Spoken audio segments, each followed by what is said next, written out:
Welcome back, everybody, to Creative Moment, the podcast you all know and love, the co-host you all know and love, and the Jersey boy, and Mike back there.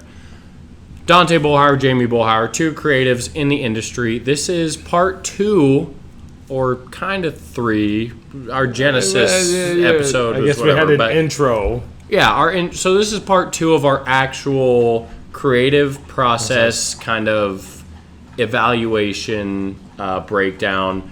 Today we're going to be talking about the work, what actually goes into it, and all that kind of entails. If you didn't catch the last episode or the episode before, go ahead and check those out. We talked about the kind of pre-production phase, the planning phase, the work before the work, basically. But today we're talking about the actual work. So let's go ahead and dive in. We talked about the inspiration, remember? Yeah, the inspiration for the work. Versus the organic inspiration? Oh, that. Yeah, the organic inspiration. Yeah, we dived into when does inspiration come organically versus when does it kind of just, when do you have to kind of inspire yourself. But so today is part 2 of the creative process. Again, our first 5 episodes of season 7 will be diving into the whole creative process and what all entails that. So definitely follow along as we go. Today is the weeds. So I had a really interesting question because this part is actually pretty complicated. But is there a deadline, especially with organic inspiration? Because deadlines and jobs and forcing, and getting, that's a little bit different. But is there a deadline to where you're inspired organically? And then you just have to let the idea go because you don't get to it after weeks or months or even years? Like a deadline to execute on that idea? Yeah. Like, it can. I think so. But especially when, not that I'm constantly inspired, but especially when you have constant projects that you need to move forward. If you don't execute, I really wanted to try this camera movement or type of whatever it is, if you get to a certain point past that and you're like, I still haven't done it, I think you kind of put it by the wayside and you're like, I'll just do it later. So just we do set up and talk about what we're going to talk about, but we don't script or anything. And I was saying, Stephen King, this is why he says you don't record down on a notebook, which we said was a good step last episode, because he says if it's a good enough idea, it's going to stay with you until you've actually done the work. And he's got this, his example in his speech was the book The Dome, and he had this image of I guess when material. I haven't read the book yet, so I'm only going from hearsay. That the horror book, the Dome, and there was actually a TV series that when the Dome was came about, like it cut this a creature in half, and that idea stayed with him for I don't remember how many years. And I'm just like, boy, if you're, I don't know, a forced inspiration, you gotta go because you're usually working under deadline. Even I am with just the battle poetry and stuff. It's like I gotta get this, but that organic, it was an interesting. How long can you wait? In some aspects, but when you are busy enough where you're like, I just can't make the time to learn. Maybe it's like a little bit of a new skill where you don't know necessarily how to fully execute it, but you like it. I don't have the time to watch the tutorial of, how do I get this last part fixed? And you got to get it done. I don't know, because I'm not saying I'm as busy as Stephen King, but there's a lot of things that I'm like, I would love to do this. I have all this other stuff on the table, and I don't have the time to learn that new inspiration that I had. Like, I like how this looks, whatever, but I don't have the time to learn it currently. So I don't know. Because remember KP Lang, he said that there were certain things he just wasn't ready to write. Yep. Like there's a moment when finally you're mature enough or you've got the skills. I don't know. It was something that you organically are ready for that to do that. So that means is there, because the second part is getting down to do the work from the inspiration. And sorry, Stephen King, I disagree. I believe ideas need to be in notebooks. If he ever watches this, he's going to think I know. I'm a hater. Yeah, but I'm not. Like, I tell all my kids, you're my favorite author. And because I organized some of my stuff, I got these, and I've got one box that's like, these are all the ideas I had, and I've not done any work. And they're still sitting there. And it just I sit there and go, can I go back? Like, can I do it or not? Yeah. I have a lot of things written down in my notes app, my journals, whatever, that I would like to do.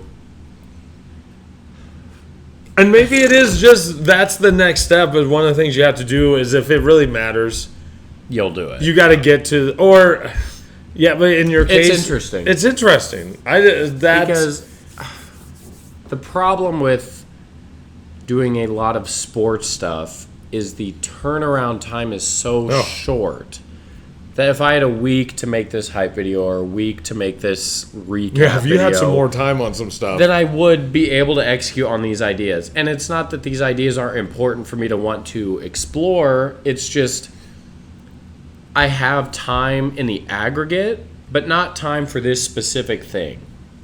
And when you do a lot of sports stuff, it's like you better have this that night, the next day, that weekend. Yeah, definitely. Because if it's a highlight video, no one's going to care. There in 3 days or 4 days, And I typically try and post highlight videos Sunday for a Friday game, and I feel like that's like the very longest that you can go from game to post. So it's interesting. I feel like I typically try my new things in my passion projects where there's no timeline, whatever, where I can just kind of be creative and not have nobody's gonna revise it or anything.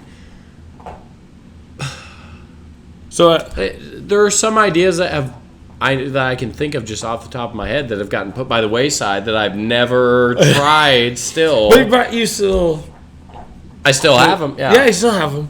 But I guess actually in some ways, because we want to talk, like the next step is time. Like one of the biggest factors for dealing with your inspiration and the work is knowing your time limit or even to a degree maybe because when we talked about this early on that one of the hard parts about being an indie author and stuff is there are no deadlines and so ideas can just sit. So I think that first step for it's like work, a double-edged sword. Yeah, is figuring out the time frame of what's going on. Yeah. So with the work, the weeds, the kind of actually doing the job, whether it's the writing or the designing or the photographing, whatever. What do you think is probably the most important thing to kind of keep in mind through that? Because there's a lot of doing the work, there's a lot of emotions that happen. There's a lot of different kind of scenes within actually producing the project. What are some important things to keep in mind? Like, I need to remember the emotion I'm trying to tell, or I need to remember the composition of the poem, whatever. What are some important things to keep in mind throughout the actual doing of the work? He's not going to remember. But in school, when we were talking about writing essays, and if you remember, talking about getting your thesis statement and stuff, and one of my suggestions to help with that is I told you guys to write your thesis statement on a Post-it note and put it on your computer, so that I know I don't know why I teach. I don't know, but it's one of those small habit types of things, especially bigger projects. You could get lost if you don't have a focus. And for essay writing for my students is like just write, or even it doesn't have to be a perfect thesis, But if it's there focal point. Yeah, while you're writing, you know what examples, you know what kind of research you're looking, depending on the type of essay, like that keeps that focus. And I think the biggest thing connected with that, so it's not an easy, is having your workflow and routine and habits finalized, or maybe not finalized, because we always do tweak a little bit. But I think if like putting that post-it note for the thesis statement, like that's a habit that helps you. It also helps you do the work well, instead of just randomly just going at work and not worried about what the timeline. You know, I don't think really great stuff gets done haphazardly. So routines and workspaces, I think, are important too with that. But keeping in mind, I am old school, post a note, write it down, have it right there, or you open your notebook, you know, type of thing with that. But it's got to be a habit. Your workflow has to complement your project. And I talked about this in the workshops that I've given them. Like, throughout every step of the process, the storyboard, the shooting, and the post-production, you need to know what your story is and what emotion or whatever you want the consumer to leave the viewing of photo, video, whatever. What do you want them to feel after viewing that? And if you keep that in mind every step of the way, and you're like, okay, does this tell the story in the storyboard? Shooting, you're like, okay, am I pushing the story ahead? Whatever your kind of main focal point of the project is, you need to have that in mind every step of the way. And once you nail that down, if you know the technical parts of how to write this certain type of poem or how to shoot this type of a video, the execution is really, I always say the mental part of a project is probably 80% of the work, and 20% is just executing if you know how to use a camera, write the poem, whatever. But having the main goal, the main emotion, or like whatever you want to convey, if you can do that, that's really the hardest part of the project. Yeah. And I think the mental part can be just as much a routine and habit to help you out. Right. If you know, because each milestone of a step builds on that. And when you miss a step or you change a routine or you do... So, and sometimes the smallest things matter. It's not like I can't write a poem anywhere. I can write a poem anywhere. Like, I can do that. But yet, especially when I'm working for the battle poem or getting ready for a contest or something, part of my routine to help me deal with the mental part and the emotion is I got my writing playlist. I've got a playlist. That's the only one I listen to. Sitting out on the balcony, I'm like, that helps me just kind of, because it's something I'm like, I'm gonna do this when I wake up before I get to the editing station. It's just kind of other play. If I hit it, it derails my mind because it's different. Yeah. And now I still add songs. Like, it's not like it's a static. Our routines are not static, but the workflow is pretty set, and you could tweak and you could do some things, but that helps the mental part, which helps you focus on what you really need to do. Because when you're really in the midst of work, it comes easy. It does come easy, but you got to set up to get to the easy. That's the part that I think a lot of new people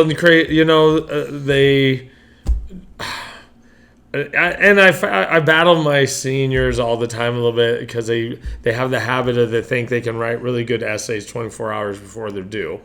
Well, I've done that. I work best. No, that's just a habit you've created. Yep. And you think that it's okay work. You're okay with it. But your stress level and your you're not producing. You don't do as good a work under pressure. You don't. Asked me about this last week. Yeah. And so that's what I'm trying to do with them a little, trying to set that new routine and talk about pre-writes and, doing a better routine so that the good skill sets can come through, and you're not stressed about a timetable. Yeah.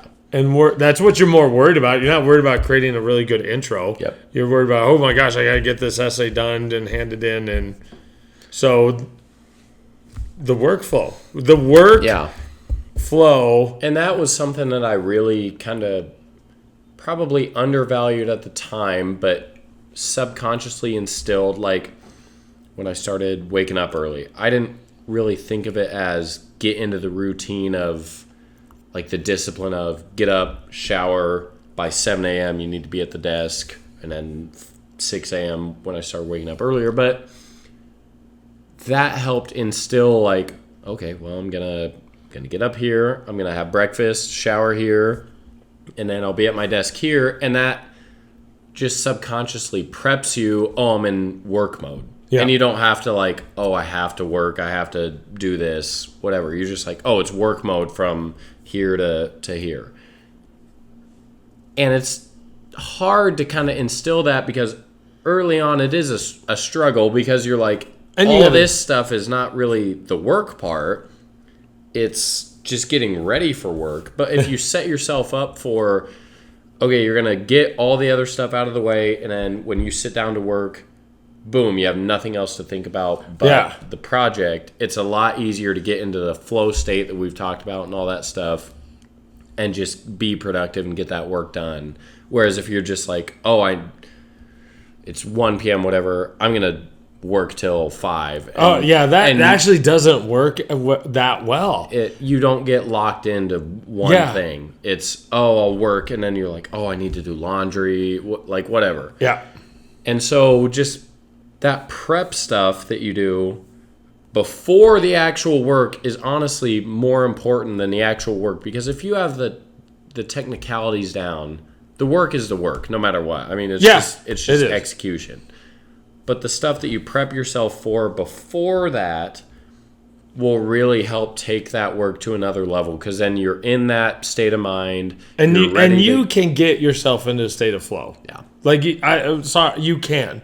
And actually, even athletes and other people talk about that they, it's not some magical thing. There's a reason they have specific pregame routines. Yeah, right. So many free throws, whatever, with that. And it's hard to get people to understand. And one of the other hurdles is figuring out what works best for you. And you've got to try some, and you got to give yourself time.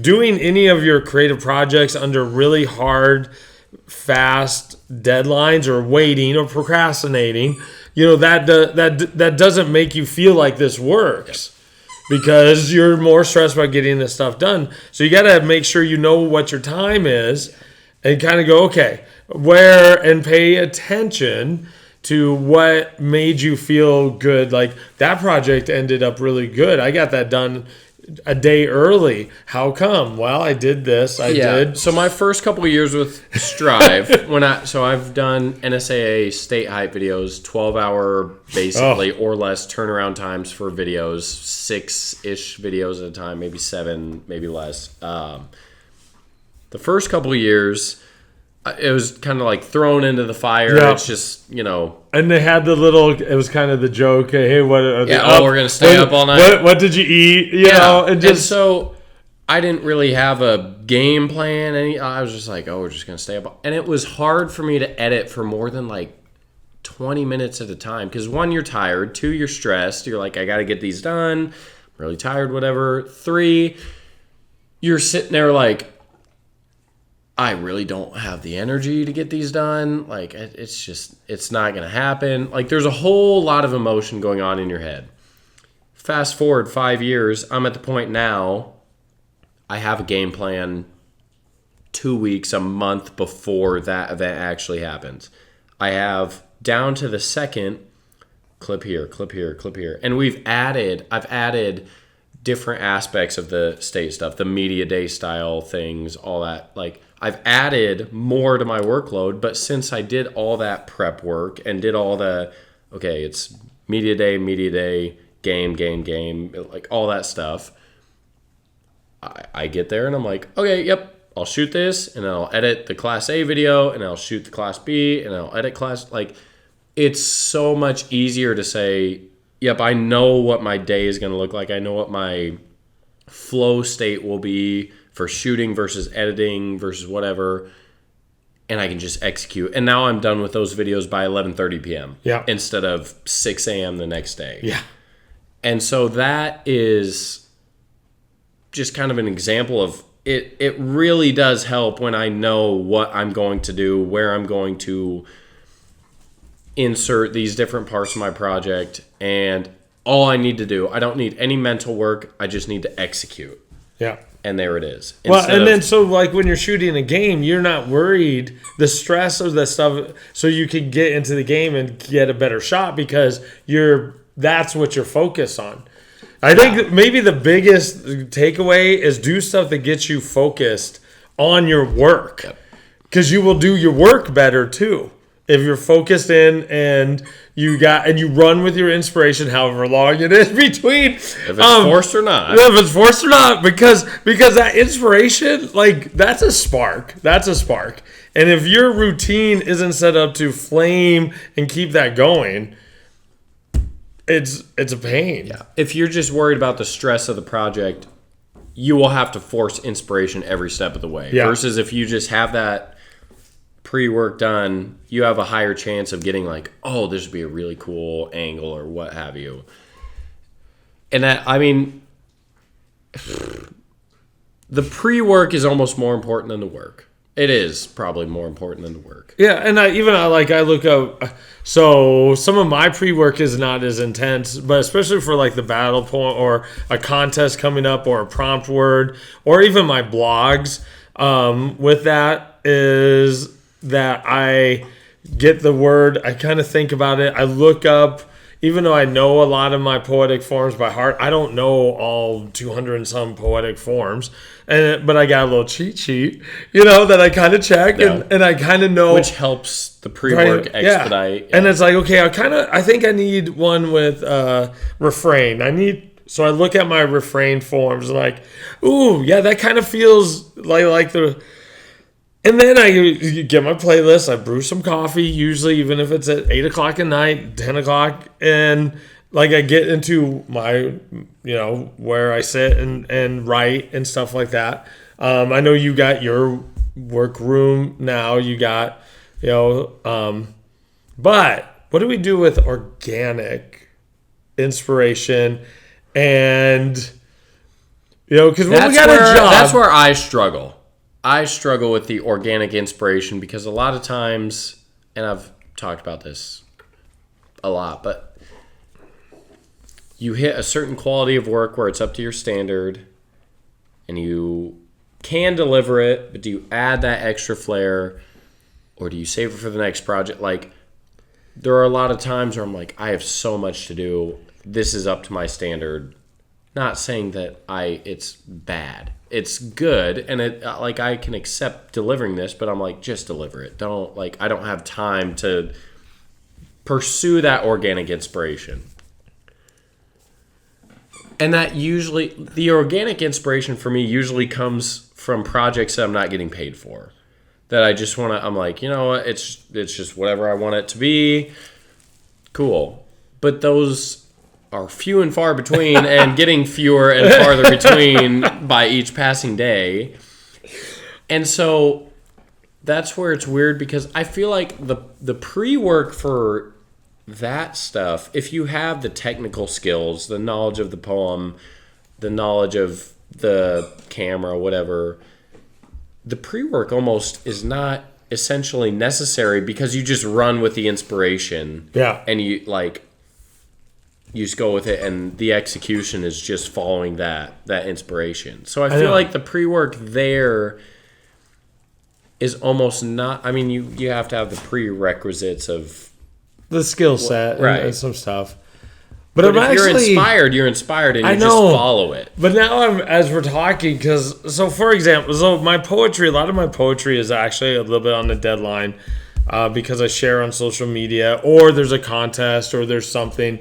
And so I got to get that done. But I'm sitting here and we talked about it at the beginning, but I've got like 3 blog posts that I just have not found the time to do. And I've got inspiration. I've got it in my head. I can sit down and but those organic inspiration things, you just sometimes, I don't know, it feels like we kind of do put them to the side. And it's a lot easier too. It is a lot easier. And I'm kind of feeling bad right now. I'm like, dang, my blogs, I have a small reading. Well, I actually have quite a few readers, but they just get a couple hits every day. But I get comments, and I know that people read. And I'm sitting there going, I've got 3 really good, solid blog posts that I would really like to do, but they're not on a deadline, and they're not getting done. Every time they get pushed. They get pushed back because I've got to grade papers tonight. I got to do, and so that organic inspiration, I guess you just, when the work, because you're right, you don't need much pre-work because it's more your skill set stuff.